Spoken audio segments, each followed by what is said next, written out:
Nosso tema, então, é consolação. Consolação, de certo modo, tem isso que o nosso amigo Demóstenes comentou. Um dos exemplos de que nos valeremos, qual é a expectativa em relação à nossa palestra, né?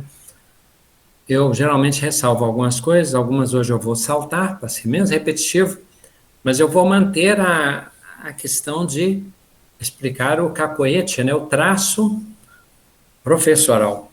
O professor tem essa questão, sabe? Ele, muitas vezes, ele anuncia o plano de aula, o plano de curso, as metas. Ele prepara com esse objetivo, né? E hoje, por exemplo, a nossa expectativa era o quê? Trazer um tema mais leve, porque, evidentemente, nós estamos numa fase, isso é antropologicamente, sempre o ser humano enfrenta crises. Para onde você apontar? Se você não pensar na sociologia do país em que vive, você vai pelo noticiário, pela tragédia, por situações de enfermidade, por desafios de conflitos globais, os fenômenos climáticos e tal. Agora, podemos considerar que, particularmente, 2020, 2021, nós estamos numa situação peculiar. Por quê? Porque ela é mundial, ela é pandêmica. Significa que a nossa coletividade está sendo desafiada, desestabilizada em relação aos seus aspectos de segurança. Nós diríamos assim, meio sem chão, né? Aparentemente. Por isso o tema da consolação. Qual é a proposta? De que nós não nos esqueçamos, porque o pessimismo ele faz o quê? A mente era muito poderosa. Quando dissemos que depois que nós comemos da árvore do conhecimento, nunca mais nós fomos os mesmos, isso aconteceu. O pensamento é irreversível. E com o pensamento nós carregamos uma série de coisas que são qualidades, né, são propriedades da mente. As nossas faculdades psíquicas, uma delas é a memória. Da mesma maneira que nós passamos pela árvore do conhecimento, nós temos aquela ideia das coisas, então nós temos ideia, nós também temos desejo. Com desejo nós temos ideal. Com ideal não realizado, nós temos frustração. Com a frustração nós temos lamentação. Com a alimentação nós temos, com a lamentação vem a angústia. A angústia pode desencadear até desembocar num processo de depressão. Isso por aspectos abstratos, pela capacidade nossa de processamento mental. Então, o governo dessa mente é um desafio imenso, que semanalmente nós relembramos, porque estudamos todos juntos, né? Então, a memória tem esse desafio. Se nós pensarmos, poxa, o animal ele tem uma questão mais instantânea, né? Mais ou menos instantânea de acordo com a evolução, o grau evolutivo dele. Então, se ele lembra de alguma coisa, ele procura algum objeto, ele tem trauma, ele tem desejos, as questões todas acontecem, ele tem buscas, ele tem objetivo. Mas a permanência não é comparável com a que nós, seres humanos, temos. A duração já é relativa, porque se a gente falar assim, não, mas a memória do ser humano ela é mais duradoura, não. Comentário dos pesquisadores que os elefantes, por exemplo, eles são animais muito memorizadores, né? Quando eles, por exemplo, percebem que um grupo de leões, né, abateu uma presa num território ou um filhote, alguma questão nesse sentido, é impressionante como que eles guardam aquilo, estabelecem técnicas de defesa e às vezes eles reagem a uma coisa que parece até uma desforra, uma vingança. Acontece com os búfalos, né? Então, na prática, estão dizendo que a memória tem a ver com o nosso tema de hoje. Os projetos ideais também têm a ver. A frustração também. Com essas questões do conhecimento, da memória, do apego e do passado, né? Que nós pensamos, quanta coisa que eu fiz, se eu já conhecesse isto, eu sofro porque na época eu pensava que, eu acusei porque eu achava e acreditava, eu maltratava aquela pessoa porque eu achava que ela era uma pessoa difícil. Depois eu vi o tanto que essa pessoa se manifestou boa, o tanto que ela me ajudou. Eu falava mal de tal doutrina, eu desconsiderava cristianismo, eu chamava de fanatismo. Bem, é o passado. É aquela questão com que deparou Saulo de Tarso. Ele já havia exagerado na defesa das Escrituras, ele já havia comandado o apedrejamento de Estevão. Ele já havia conseguido a carta de perseguição e, antes de viajar, ele já havia supliciado alguns cristãos. Já tinha passado. Aquelas lágrimas, né? A lamentação do tempo perdido, às vezes é mais perda de tempo presente com o tempo que foi perdido. O remorso, então, de certa maneira, é uma das nossas torturas. A lamentação, se eu não tivesse saído de tal emprego, se eu tivesse aceitado a oportunidade, se eu tivesse ficado com tal pessoa, se eu tivesse... ele tortura.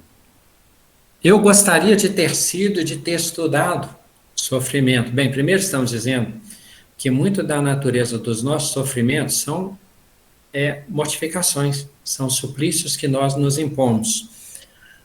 Ansiedade também é assim, né? Uma coisa vai acontecer, mas vai demorar, ou então falta pouco tempo. E aquele sofrimento também faz com que a nossa qualidade de vida, nosso padrão existencial, nosso padrão psíquico fique afetado. A impotência também nos traz sofrimento, né? Eu gostaria de ter muitas coisas, não consigo. Até com muito sentimento até positivo, né? Mas a pessoa lamenta e sofre, poxa, eu queria ter dado coisas melhores aos meus filhos, ou gostaria de oferecer alguma coisa melhor à minha família. Minha mãe, né, que descansou, eu lembro de algumas falhas minhas, assim, de atenção, de dedicar tempo, de estar com ela, de questão assim que a gente falou e poderia ter falado melhor, uma condução em consulta que poderia ter sido mais caprichada e melhor aproveitada, e um tanto de coisa. E eu sei que ela não vê a coisa assim. Eu sinto que ela vê de uma maneira muito grata, muito afetuosa, o tempo em que estivemos juntos. Mas eu, como juiz de mim mesmo, nós não somos essa questão de que somos severos para com os outros e complacentes conosco. Só nos momentos de vaidade. É muito habitual que nós sejamos severos com os outros. E injusto por quê? Porque nós nos mortificamos de maneira inútil. E nas questões de que nós realmente precisamos tratar, aí nós abrandamos. Então, é um desafio. E nem fica claro que se voltasse o tempo, quem fala, eu gostaria de ter estudado, por isso que eu cobro que os meus filhos estudem. Não fica claro que se voltasse o tempo, entre aspas, no túnel do tempo, realmente nós estudaríamos quanto anunciamos que queremos estudar. Que às vezes são palavras, é uma questão superficial. Nós nos conhecemos pouco. Fica claro que eu faria de maneira diferente algumas coisas? Não necessariamente, mas isso poderá ser provado pela reencarnação, que não é o nosso tema, embora também tenha a ver. Tá?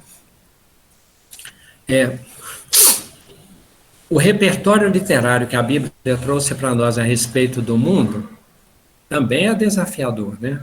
Nós falamos então um pouco de pandemia, um pouco de impotência, um pouco de angústia, um pouco de lamentações, e aí chega lá nós encontramos o quê?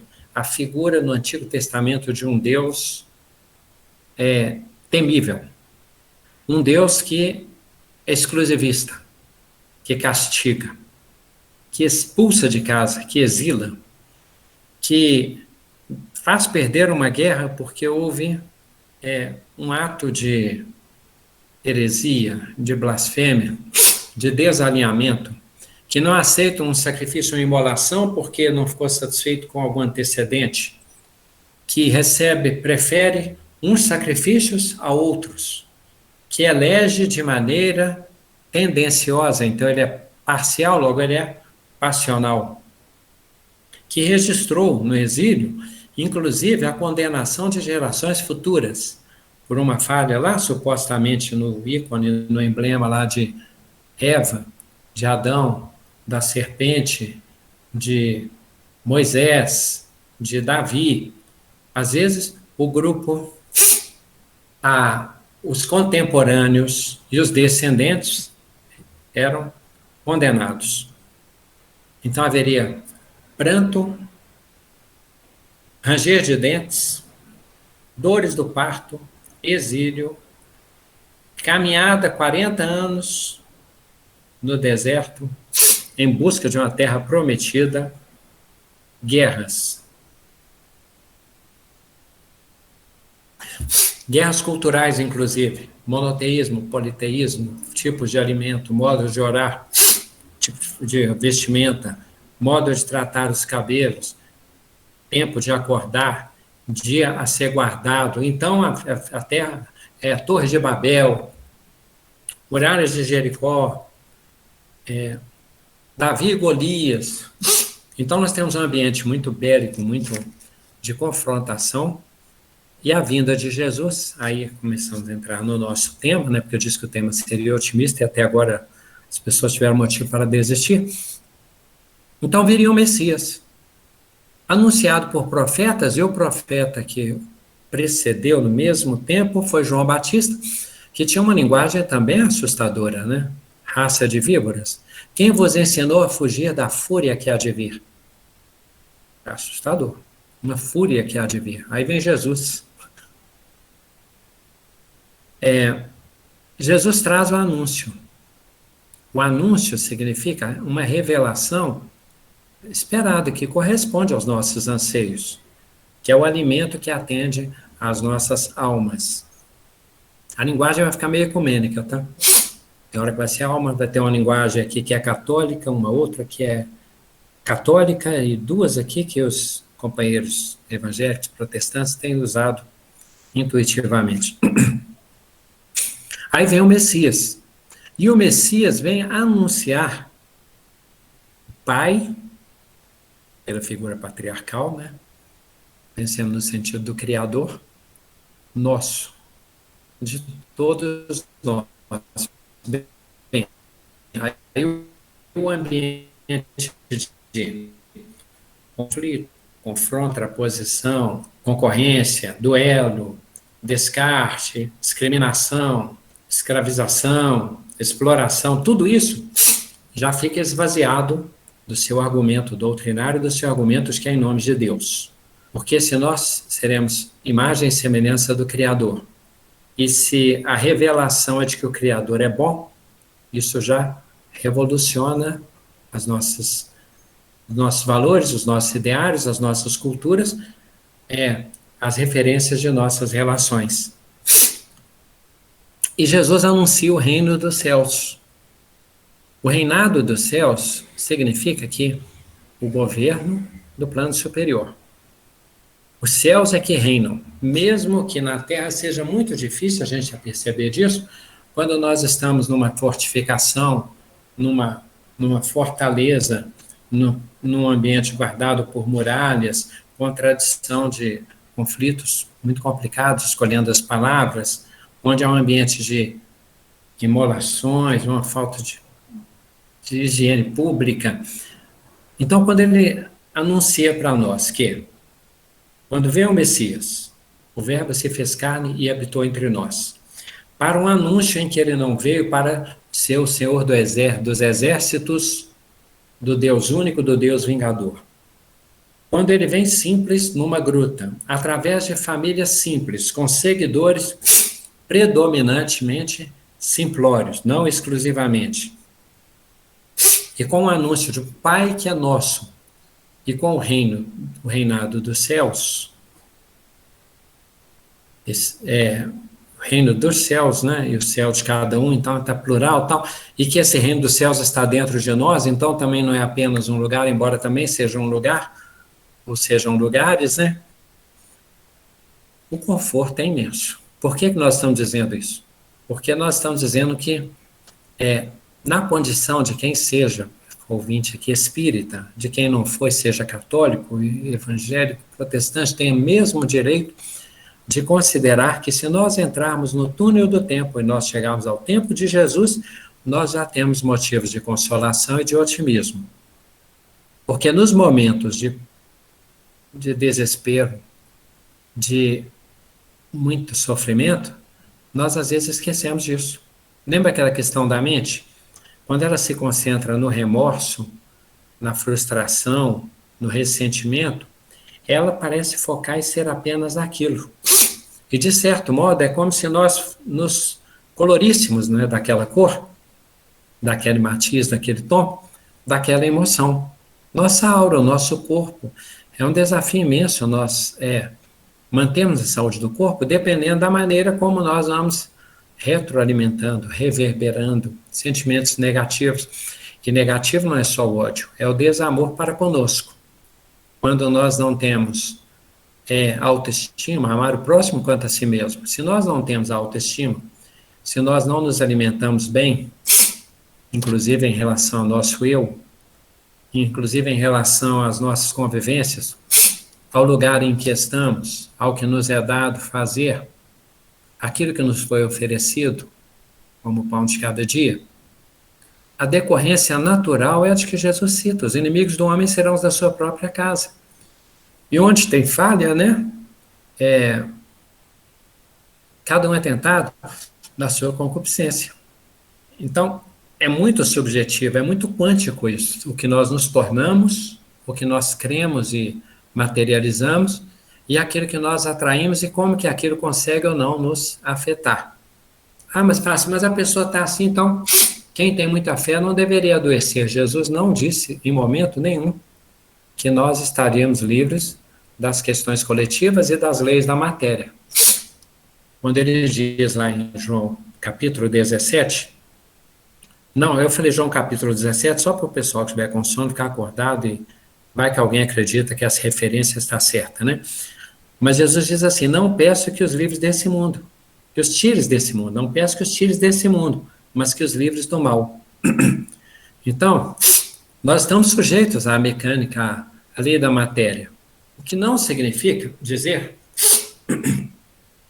que na condição em que nós estamos, nós vamos sofrer da mesma maneira que geralmente as pessoas sofrem. Pode ser mais ou menos. Alguém fala uma coisa numa sala de aula. O professor faz uma crítica, ele vira e fala assim: essa turma está me decepcionando, o rendimento de vocês está uma vergonha. Não é possível que vocês vieram para cá e não foi para estudar. Cada pessoa vai introjetar aquilo de uma maneira.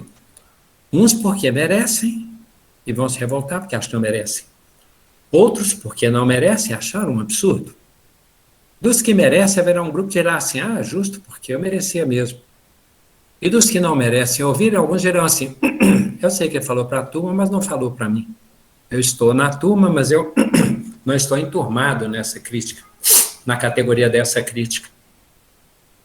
Então, a diferença de bem sofrer e mal sofrer está muito definido pelo que nós resolvemos, pelo que nós decidimos ser e como estar, e como nós vamos processar a realidade. Mas o tema não é consolações, seria no plural, tá? Seriam consolações. Vamos pensar alguns mecanismos através dos quais nós podemos lidar com os riscos do pessimismo, tá? Primeiro deles, nós temos a possibilidade da distração. Olha só, num momento como este, nós optamos pela reunião. As pessoas falam assim: puxa, estou esperando que chegue a segunda-feira. Eu vi durante a semana aí, Demóstenes, ele comentou um curso, e o pessoal: como faz para participar? Aí eu mando o link para vocês. Tem que se inscrever. Uma mobilização como faziam as turmas, mais inspiradas ou mais reconhecidas ou mais ansiosas, né, pela vinda de Jesus, porque as pessoas estavam se mobilizando para buscar palavras, para promover encontros. Lembrando que Jesus nos ensinou que onde 2 ou mais estiverem reunidos em meu nome, eu estarei no meio deles. Então, Jesus, ele anuncia isso que acontece. Uma maneira de nos distrairmos é a reunião. Mas aí reunião não posso participar, o horário não coincide, tem hora que esses alimentos fazem falta. Aí vem a leitura. um, um filme, um vídeo, uma música, uma contemplação. Algumas pessoas conseguem, não faz parte do grupo ainda. Quando por gostar de poesia, dá a impressão que a gente tem um espírito contemplativo, e não é o meu estilo, mas algumas pessoas têm isso. E elas se alimentam de paisagens, têm inspirações. Ontem eu vi aqui, né? A, a esposa, ela plantou ali, ela trabalhou uma planta, separou, revolveu, colocou uma terra, e me falou, você viu? Eu falei, não, vi não. Olha para você ver, eu olhei e não sabia o que que era. Ah, não viu não? Deu flor. Eu sabia o que que era flor, não estava tão assim, nota zero, nota um, tudo bem, né? Sabia o que que era flor, mas é pequenininha. Aí minha tia soube que a planta deu flor, foi anunciada, e depois do culto veio aqui para ver a flor. E a flor ficou ali estrelando, as dois caras olhando. Eu estava vendo futebol do lado de cá, e a flor estava ali e tal. E pensando comigo hoje, né? Elas foram mais felizes naquele momento, mais divinas, mais plenas, que elas viram que uma plantinha deu flor. Tem pessoas que é o luar, o sol. Ah, mas isso aí o que tem a ver com a consolação? Nós lemos as cartas de Deus, as mensagens de Deus.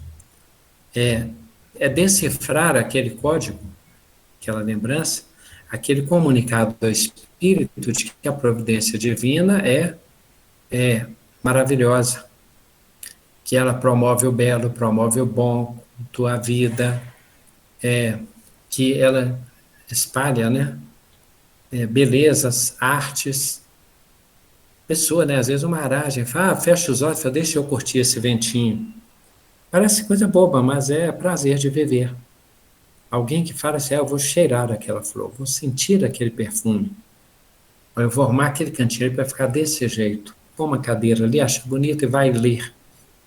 A oração, né, que Jesus fala, olha, que a verdadeira oração é aquela que nós vamos, muito humilde, igual aquele companheiro estava no templo, se humilhando, se considerando o menor de todos, ou então aquele que vai para a intimidade do seu quarto, mesmo quarto interior, onde estiver, no ônibus, onde estiver,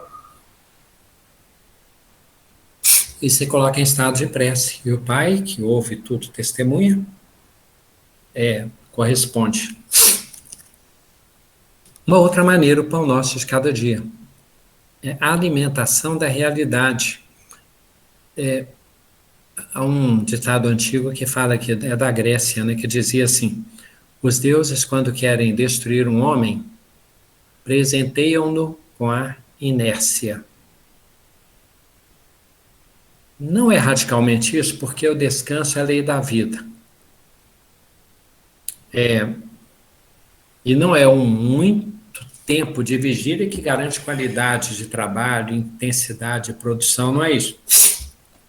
No reino animal lá, né, não as leoas, mas os leões às vezes dormem durante 20 horas. Mas eles têm que garantir o grupo, tem que garantir a caça, tem que garantir o governo. É complexo, mas a inércia no sentido assim da prostração, do desânimo, do desalento, do entreguismo, da desconsideração do chamado da vida e dos estímulos da vida, é um sofrimento. Então, quando nós temos o pão de cada dia, essa questão de acordar, café, quem gosta, né, cheio de café, alimentar, o que, que eu tenho que fazer hoje, fazer uma anotação, dar aquela xingadinha, né? Tá atrasado, tem que arrumar, não sei quanto, aqui, tá, um barulho, ruído aqui, vai, toma um banho. Essas questões do dia a dia fazem parte do nosso ritual, do nosso parquinho de reencarnados. Isso também preenche a nossa existência. O pão nosso de cada dia nos dá hoje o alimento, tem o alimento espiritual e tem os cuidados do corpo. Então tem a questão de a César o que é de César e a Deus o que é de Deus. Deus não falou para entregar, Jesus não falou para entregar tudo, né? Tudo para Deus. Deixou claro. Ele falando com aquele soldado, o que devemos fazer para te seguir? Contentai-vos com o vosso soldo. Já até falamos disso, né? O soldo é o quê? É o corpo, é a profissão, é a casa, é a família, é o país, é o meio de que dispomos, é a aceitação daquilo de que ainda não dispomos. Então, o alimento de cada dia é sempre lidarmos com essa realidade. De modo laborioso, essa realidade ela tem uma margem que pode ser modificada, transformada. Mas isso também é trabalho, é projeto, é inventividade, é empreendedorismo, é acomodação, tá? Mas faz parte da nossa existência do mundo, do nosso estado de relação. Uma outra possibilidade que nós temos de nos consolarmos, e a gente usa muito religiosamente, é o padrão comparativo para nos consolarmos. A gente fala assim, olha, eu sofro, mas isso não é nem comparação com o que tal pessoa sofreu. O pessimista faz o contrário. Nós ficamos aquela questão de que a horta do outro, as folhas são mais verdes, né? Então a gente tem essa tendência. O pessimista, ele considera que sempre tem alguém que tem mais do que ele. O otimista, ele considera que sempre poderia estar pior. Sempre poderia estar pior. Tem alguns contos até que falam disso, né? Que tem um conto clássico, para não deixar de contar a historieta, né? Mas que um companheiro fala assim, volta de viagem, fala assim, vamos pegar o lado lúdico, tá? Fala assim, mas tá tudo bem? Tá tudo ótimo, tá tranquilo e tal. Aí fala, vou dar uma passeada naquele meu cavalo lá de raça, o preferido, saudade dele. Fala, o cavalo vai ter jeito, não. Por que não? Porque o cavalo morreu. Mas morreu porque, cavalo é assim, assusta com qualquer coisa, assustou com fogo. Aí falou, fogo de quê?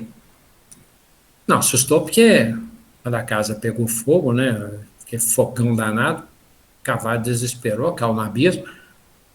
Aí fala, mas que fogo que é esse? Um incêndio? Perda total, né? A casa acabou, o cavalo morreu, a casa acabou. Mas como surgiu esse incêndio? A vela tombou. Mas que vela? Foi a vela do velório. Velório por que não? Porque quando sua mãe morreu, a gente foi fazer o velório. Mas por que minha mãe morreu, pelo amor de Deus? Desgosto, por causa da morte do seu pai. Bem, a vida, às vezes, é esse desafio. Jó representa isso, né? A figura lá, como se fosse o tentador conversando com Deus. Então ele fala assim: Jó ele é otimista porque ele tem as coisas todas. Mas ele é um egoísta. Deixa eu tirar a riqueza dele que ele vai blasfemar. Aí tira a riqueza. Jó mantém alinhado. Aí o tentador fala, mas ele é egoísta, tem tudo de bom, tá tranquilo, deixa eu tirar a família dele, você vai ver se ele vai suportar e vai ficar sem blasfemar. Tira a família. E Jó persiste. Aí o tentador diz assim, Jó é muito mais egoísta do que eu imaginava. Perdeu a riqueza, nem ligou. Perdeu a família, tá, nem sei se gostava de família. Deixa eu tirar a saúde dele. Aí sim, vai doer na carne. Aí Jó blasfema e tira a saúde. Aí chega um ponto, ele persiste, se arrepende, pragueja, sai de sintonia, mas depois volta. Quando se fala em paciência de Jó, é por aí. Quando nós vamos olhando os relativismos, né, a gente fala assim, mas aqui está complicado, isso aqui não funciona, mas e as coisas que funcionam? E os lugares que não têm? E as condições sociais em que pessoas vivem? A gente tenta não dar exemplo muito do tempo presente nosso, embora pense neles, tá? Algumas pessoas ficaram desalojadas por causa de chuva ontem. Essas pessoas que ficaram no teto, que ficaram sem casa, tem um lugar, um bairro que ficou cheio de lama, nós estamos falando isso na sintonia espiritual, construtiva, reflexiva, comparativa, filosófica. Tem um bairro que ficou, as casas cheias de lama e não tinha água para lavar, nem água da rua. Isso é muito complicado. Mas em alguns lugares, as pessoas vivem assim. Em outros lugares, não tem água potável. E se nós compararmos com condições espirituais, umbrais, em situações sem luz. E o que Camilo Castelo Branco narra em relação ao Vale dos Suicidas, porque devemos orar, é que ainda tem aqueles gritos lancinantes de um não ouvir o outro e de estar desesperado e de atormentados, e o céu e o inferno, o Espírito diz, eu rio-me daquilo que vocês chamam de problema, porque acaso eu durmo? O Espírito não tem o conforto do sono, e nós temos o sono. E se nós formos pensar comparativamente em relação aos nossos desafios, embora, claro, cada pessoa sabe a sua medida de dor e tem direito de sentir a dor, e é muito natural que nós confidenciemos uns com os outros e tenhamos a liberdade do desabafo. Não é fazer de conta que não acontece. Jesus não diz, poxa, até quando terei de vos suportar? Pai, por que me abandonaste? Minha alma está numa tristeza, numa agonia mortal. Então, isso é natural. Jesus falou essas coisas. Agora, é diferente eu me entregar, ou de eu considerar que seja injustiça, ou considerar que seja insuportável, embora pareça. Sempre pode ser mais complicado. E quando nós, então, olhamos a situação de algumas pessoas, a caridade consiste em atenuar o sofrimento alheio, porque isso é uma maneira também do que dissemos aqui, a distração, o consolo, o alimento, o alívio, a cura, mesmo que temporária, momentânea. E quando nós vamos pensando nos graus progressivos de sofrimento, todos nós temos certamente exemplos, situações a exemplificar, e nós temos atenuantes enormes do nosso corpo, do nosso meio. Mas quando nós vamos pensando nos extremos, nós vamos chegar a quem? Por isso é que é interessante que Jesus tenha vindo e dado o máximo testemunho. Ele nem veio em condição material tranquila, nem numa sociedade fácil, nem com um grupo de discípulos prontos, nem com um ambiente cultural muito predisponível ao que ele ia ensinar, a fraternidade que ele ia propor, a partilha que ele ia ensinar. E a maneira como a sociedade da época, em grande parte, reagiu, tratou e o supliciou, foi da maneira mais, na expressão de Emmanuel, ignominiosa, ignomínia, no tratamento que era dado aos piores criminosos, e da maneira mais absurdamente injusta, e na presença da mãe dele. Então, quando nós falamos assim, mas Jesus quando nós falamos, mas Jesus tinha uma fortaleza, o testemunho dele não se compara, o desafio dele lidando com nossas dificuldades morais, de nos debandarmos, nos dispersarmos, de jogarmos por causa das suas vestes, de blasfemarmos em meio à multidão, do companheiro que estava de um lado da cruz lá, que teve uma sintonia muito negativa, da plaqueta, né, de ironia, Jesus Nazareno, rei dos judeus, eis aí o rei, com a coroa de espinho.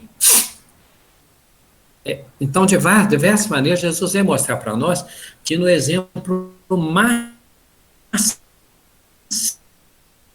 da sua pureza, da sua inocência, da sua divindade, da sua condição evolutiva, ele deu um testemunho máximo para que nós nos sintamos solidários com ele no sofrimento, quando Paulo fala, eu completo em minha carne os padecimentos que faltam ao Cristo.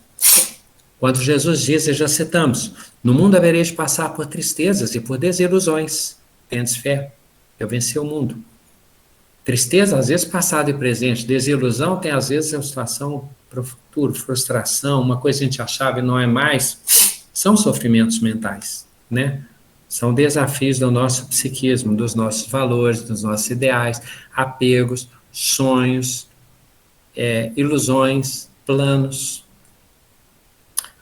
Um outro consolo que nós temos que a espiritualidade já nos dá. Parece simplesinho, mas é um descanso, o esquecimento. Uma vez um companheiro espírita estava comentando que com outro eu estou fazendo a terapia das vidas passadas, porque eu quero saber quem que eu fui. E o companheiro falou de uma coisa que eu achei interessante, que ele falou assim, nós já temos a terapia do esquecimento das vidas passadas, ela é excelente, porque se nós hoje somos melhores do que antes, e hoje nós já temos tanta coisa assim, pequenininha, né? Tanta coisinha que a gente discorda, pode melhorar, percebe imperfeição, aí nós vamos mexer é que igual aquele filme de terror, né? Que na época era locadora, né? Agora tem esses meios todos que o pessoal estava comentando, locar filme, acessar, tá? Mas antes era locadora, eu achava interessante, uma pessoa vai lá buscar um filme porque é a casa do terror, e às vezes o filme, a pessoa vai lá e ela vai descer para porão, né? Porão escuro à noite, porque ela ouviu um ruído. Vai sozinha com sei lá, um lampião, uma lamparina, uma vela, vai descendo a escada. Você fala, mas o que essa pessoa vai fazer lá embaixo? Ela tinha que sair correndo. Porque se ela não descer, não tem filme. O filme é isso. Quem pegou, buscou isso. Aí a gente fica assim, né? Metaforicamente, comparativamente. Que a pessoa, aí a pessoa desce, porque se não descer, não tem filme. A gente também desce. Também fazemos isso. Quando nós vamos buscar a terapia das vidas passadas sem ter estrutura, nós nos assemelhamos aqui com ele lá em nosso lar, né? O André Luiz quis voltar e ele não estava preparado. Ele vai ter uma aprovação terrível, porque ele vai encontrar a esposa dele com o outro, constituída, sem o retrato dele, sem poder falar o nome dele. Aí ele fez isso. Quando nós dizemos, não, mas eu tenho um tanto de coisa que eu esqueci, quero nem ficar lembrando. Ótimo, às vezes tem sabedoria nisso. E às vezes nós dizemos, não, que eu tenho que lembrar, eu não posso esquecer disso, não. Às vezes a obsessão nossa consiste em retroalimentar o mal, porque a nossa vida, nosso instinto de conservação quer arquivar para o esquecimento e nós estamos ali remoendo. E é uma dor que reverbera, que dói de novo, que dói de novo.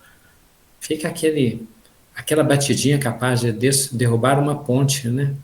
Fica batendo ali. Aquelas trombetas que derrubaram as muralhas de Jericó, pode ser no mal, como pode ser no bem.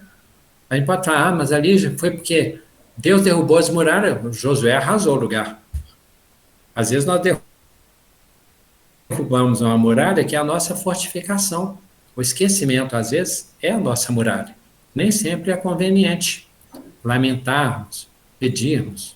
Quem de nós nunca pediu a Deus que explicasse a razão de uma coisa qualquer com que não nos conformávamos e demos o azar de receber a resposta? Aí pensa consigo assim, bem feito, foi perguntar. Comigo já aconteceu. E já aconteceu mesmo, não é falando por falar, não. Outra questão para a nossa consolação, finitude. A mesma matéria que é sujeita a transformações é a mesma matéria que define que as coisas têm um ciclo. Dizer tudo passa. É um modo de dizer, do ponto de vista da divindade, que tudo se resolve. Tudo passa, tudo se resolve. Tem hora em ambiente de trabalho que eu falava isso, sabe? Tudo se resolve. E por dentro eu nem sabia como que ia resolver, não. Mas a gente, o tempo resolve isso. Umas questões assim.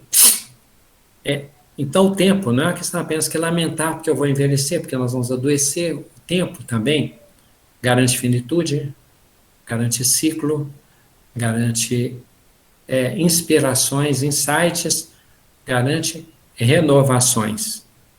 O tempo pode estar contra nós ou a nosso favor, ou estar naturais. No tempo nós podemos estar naturais.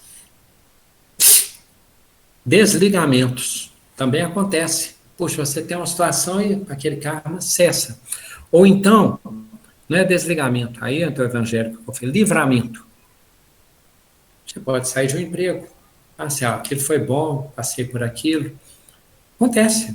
Numa época eu digitei, durante uns 7 anos, eu digitei de madrugada. Meia-noite às 5h30. Eu gosto de dormir, eu preciso dormir. O sono noturno alimenta muito bem. E o braço começou a ficar ressentido em alguns lugares, já estava num ponto de doença laboral. Aí eu tive que parar.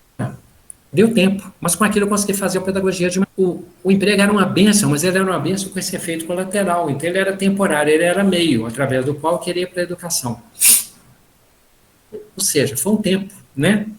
E chega um momento que você fica no alívio, você fala, agora eu posso dormir à noite. De vez em quando acontecem umas coisas assim, não é só coisa ruim que acontece nas mudanças, não. O livramento, vamos lembrar lá, Abraão, ele sacrificaria Isaac, preparou para isso, dolorosamente. Ele tinha amor, ternura paterna por Isaac, que confiou nele e foi carregando os gravetos.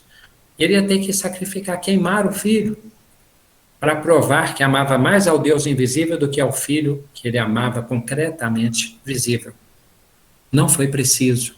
Que sofrimento. Deus tem que tomar cuidado com essas provações exageradas. Depois vai que ele morrer de remorso, de infarto, sei lá o que, né? Mas Então, às vezes, é o livramento. Muitos dos livramentos acontecem na nossa vida sem que nós saibamos. Então, é outra questão positiva. Nós temos proteção. Voltaremos a isso, tem que dar tempo. Vamos lá. Outra questão que é consoladora. O perdão. Ele acontece. Quando Jesus, então, imagina o peso que ele tira quando ele anuncia: mulher, os teus pecados, e eu sei que são muitos, te são perdoados. Vai, não peques mais. Parece simples? Parece um dogma? Parece desprezível? Nada disso, é medicina espiritual. Às vezes nós somos perdoados. Já houve situação em que eu falava: não tenho como sair disso. Minha vida está arrasada. Livramento.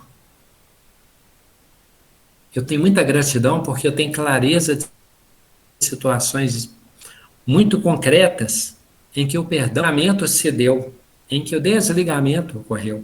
Isso acontece, gente. De exemplo, acontece em relação à enfermidade, acontece em relação ao serviço, acontece em relação a vínculos, isso acontece, coisas que naturalmente acontecem, de vícios.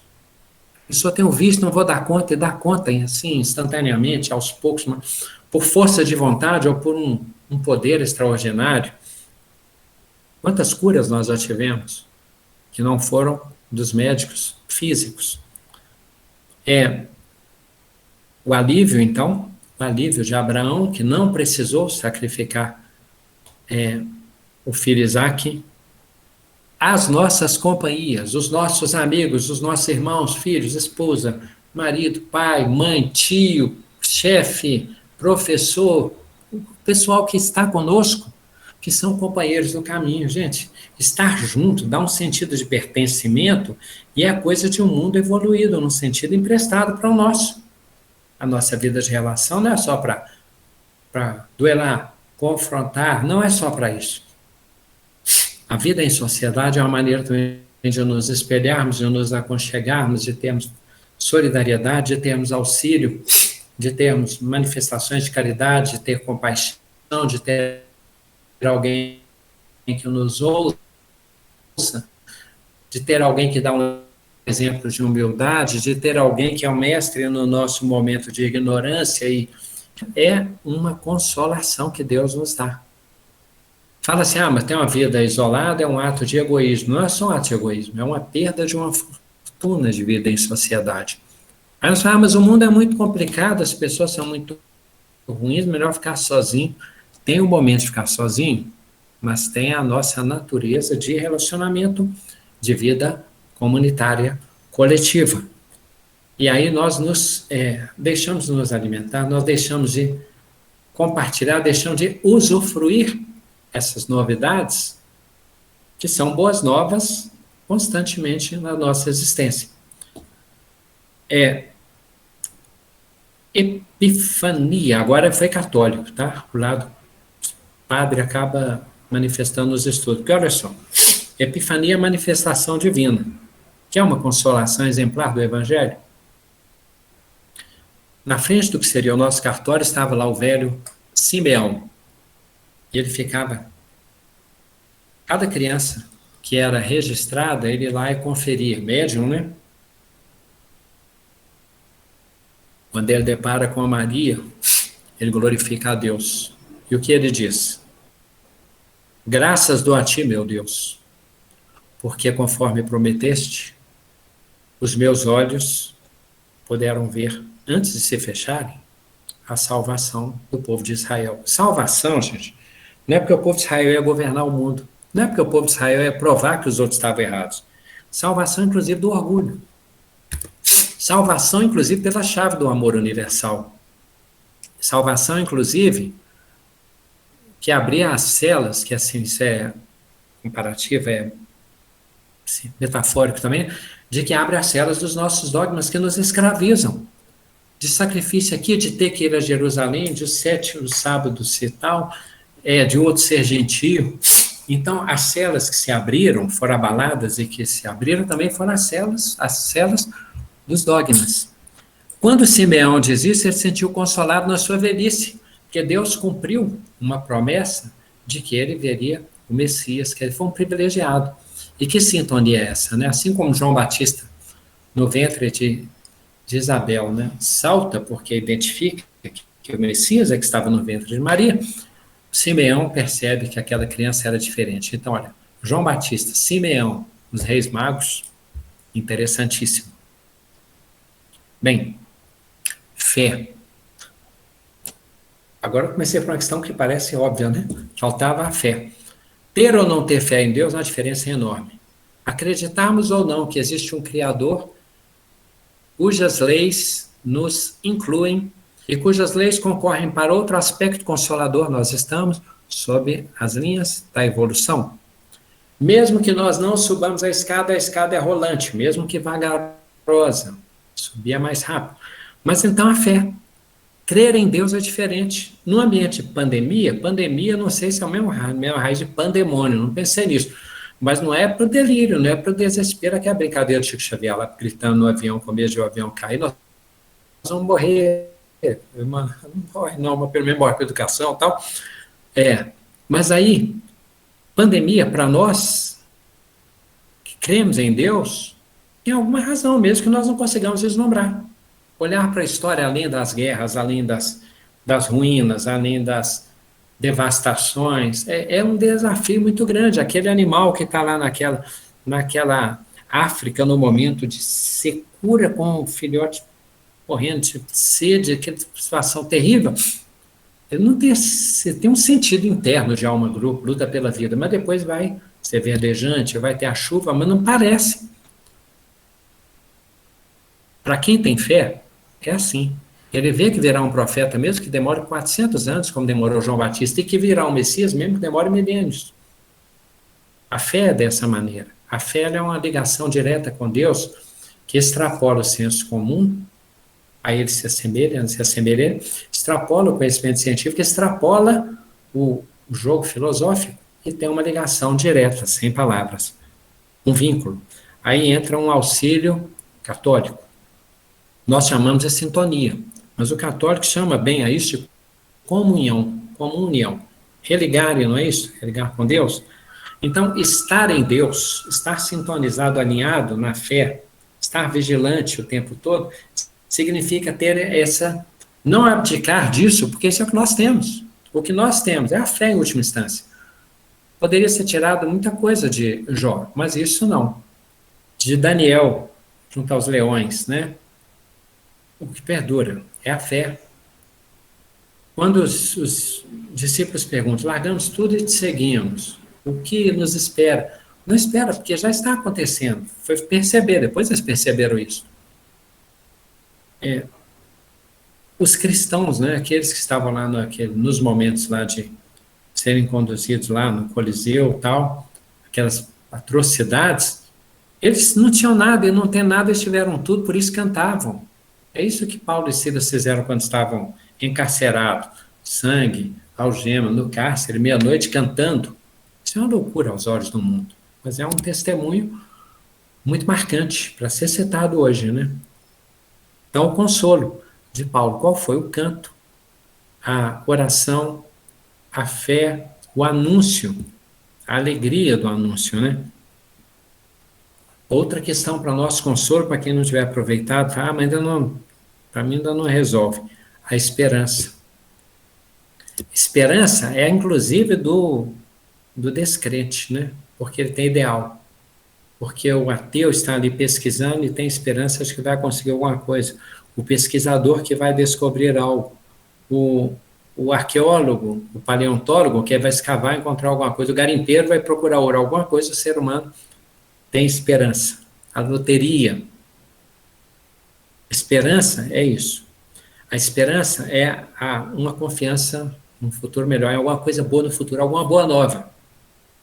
Isso também é um consolo, porque é o ser humano que tem essa esperança, mais aprofundadamente. A esperança pode ser pelo futuro, que virá melhor, que o futuro vai me sorrir. No futuro isso vai se arranjar. Que se aplanarão, né, as sendas, nossos caminhos. A esperança da realização, não estudei, mas estudarei. Nesta vida eu fui mal, mas na próxima, vou caprichar mais ainda com minha mãe, tá? Na próxima vida eu não vou fazer isso aqui porque isso me fez mal. Olha, hoje eu vou ficar mais tranquilo, porque eu já me arrependi muito da maneira que eu falava com as pessoas, da maneira como eu agia. Eu tinha tal vício, mas eu levei. Eu quero parar com esse vício no futuro. No futuro eu quero renascer sem fazer isso. Pode até não fazer, mas tem que ter esperança. Tem que ter plano. A esperança dos reencontros. Isso nós vamos falar daqui a pouquinho. Outra consolação, estamos terminando o tempo. O que nós falamos lá atrás. A retroalimentação do que Jesus anunciou. Revisitarmos que o Messias, Filho de Deus vivo, conforme se usando a expressão, o Verbo se fez carne, habitou entre nós e anunciou o reino dos céus do Pai nosso. É tudo. É suficiente. Nós somos ricos. Nós somos predestinados à felicidade. A evolução nos assegura que nós somos destinados à felicidade definitiva da virtude e de servir, e que isso nos será leve. Vinde a mim todos vós, já naquele plano. Estais cansados e oprimidos, e eu vos aliviarei. Aprendei de mim que sou manso e humilde de coração, e encontrareis descanso para as vossas almas. Que o meu jugo é suave e o meu peso é leve. Olha o eu que nós falamos. Vinde a mim, entrarmos em nós mesmos. E aprendei de mim, do ser mais interior, mais profundo, mais divino. E encontrareis descanso para as vossas almas, porque o espírito está ali atado, né, encarnado, é alma, e ele fica mais leve, que ele lembra que é espírito.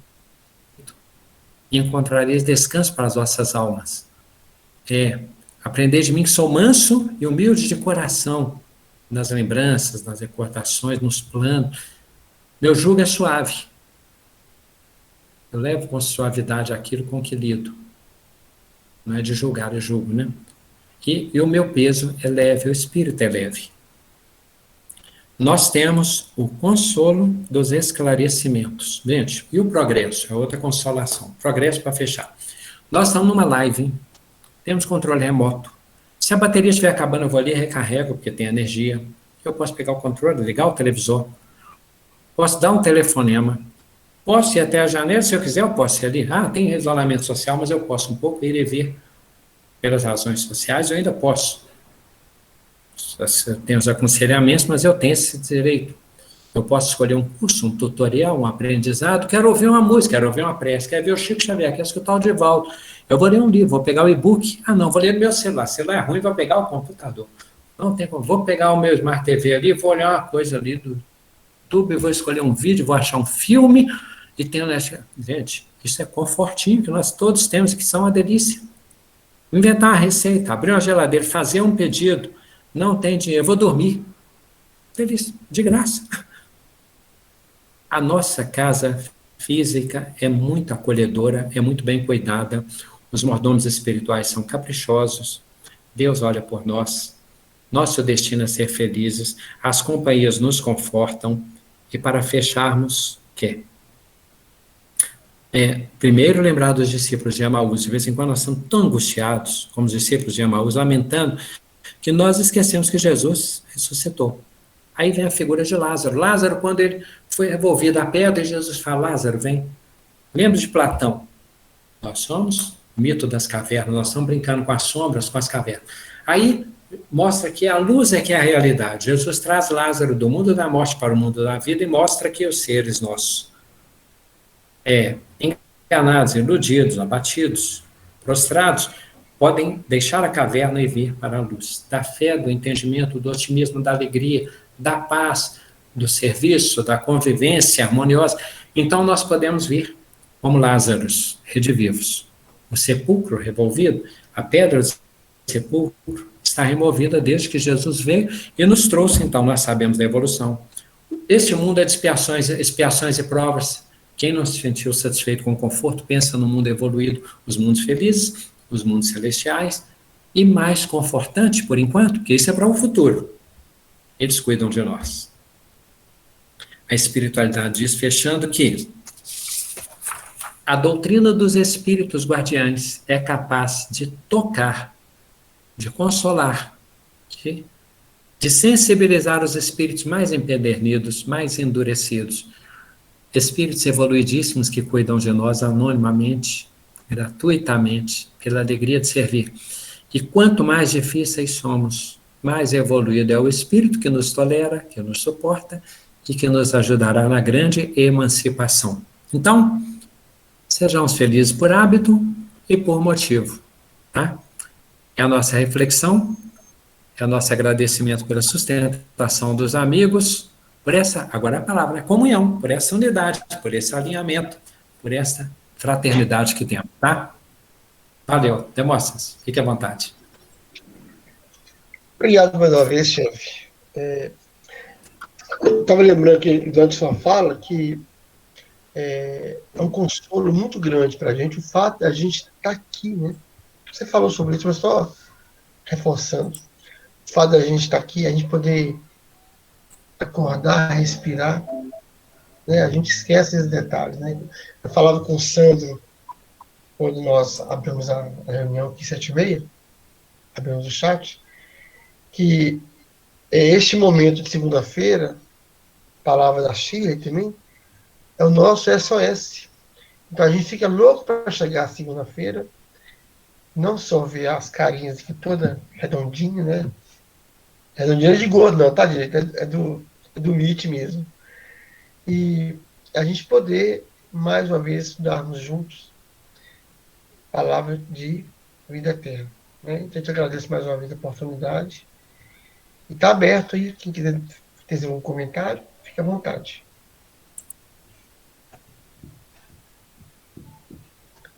Eu acho interessante, não sei se o João também sente isso, quando o Gladson colocou, e me fez pensar assim, na lei de destruição, sabe, Gladson? Porque assim, a gente, observando assim que os meios justificam a finalidade, quer dizer, o meio da lei de destruição para a finalidade, a atividade fixa, o momento final que é a felicidade plena, né? Então, assim, diante da diversidade, porque a gente se prende na diversidade e esquece que após a diversidade, após a tempestade, vem a bonança, né? Eu acho que o nosso problema é que a gente se prender aos meios e esquecer que o fim é feliz.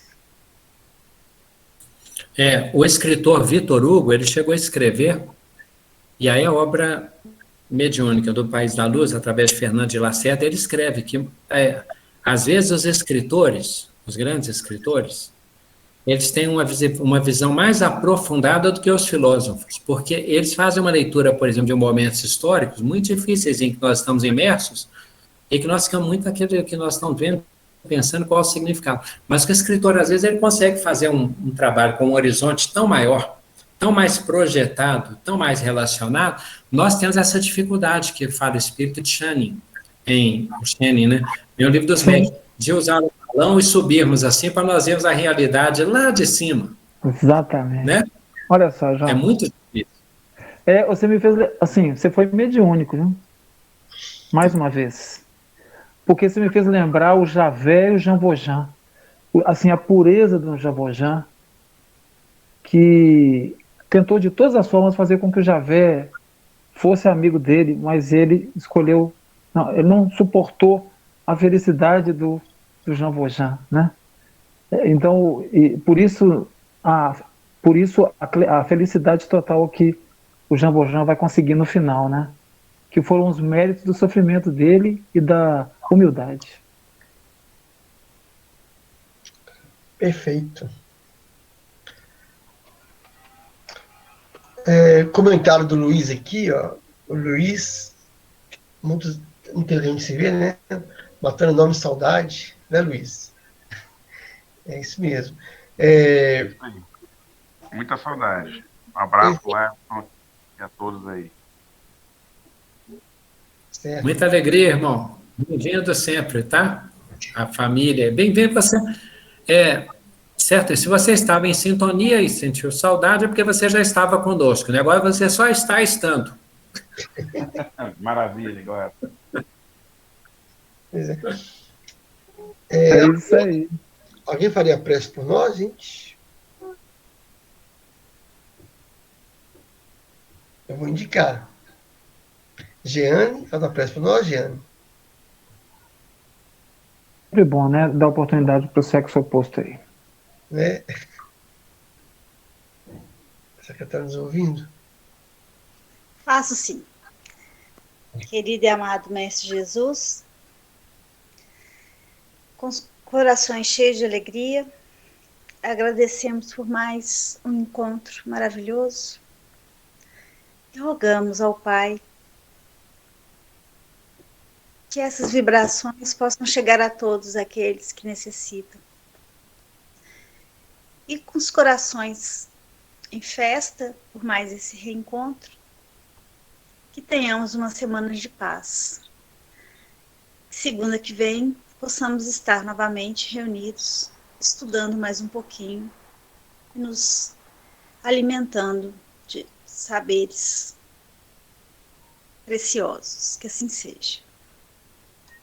Que assim Que assim seja. boa semana a todos. Hoje foi consolação mesmo. Esse era o objetivo. Tá? Boa noite a todos, amigos. Boa noite, gente. Fiquem com Deus. Falou. Até a semana que vem. Boa noite a todos. Até. Obrigado. Tchau. Tchau, tchau. Tchau.